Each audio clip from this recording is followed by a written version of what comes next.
Thank you very much. Mr. Administrator, obviously this letter that you did not write, but you had the government affairs team write, I believe. And listen, you're a busy man. I don't think maybe you proofread this thing very clearly. I mean, there's some issues here as it relates to but we do not test in a live environment. I believe that basic med safety study is a prime example, and I have a few more, I believe, it's interesting. ALPA is taking dues from pilots in Canada over the age of 65. ALPA is taking dues from pilots over the age of 65, and we know ALPA doesn't, they want to squash this. They don't want this retirement age range.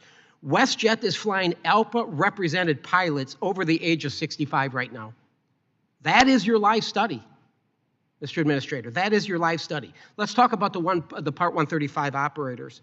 We allow pilots to fly over the age of 65 under Part 135. Is that not a live environment? Could you explain to everybody up here what a Part 135 is versus a 121? A Part 135 carries a carrier typically under 30 passengers. Sure. Or less, yeah. Net jets would be an example? That's correct. All right.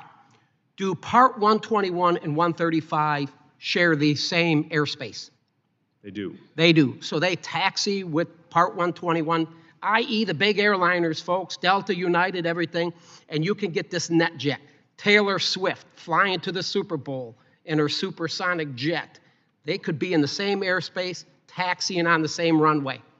Why do Part 135 that flies around the millionaires and the billionaires across the country, why can they fly to the age 67, but United and Delta, that gentleman, we fire him at 65? How does that make any sense? Congress passed a law limiting them to 65. Congress passed a law limiting them to 65. Right.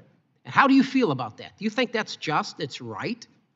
I think it's what Congress did, so we don't second guess Congress. But I think our point was if you're going to change it, we'd like to have some data around that. I think that's perfect. I yield back.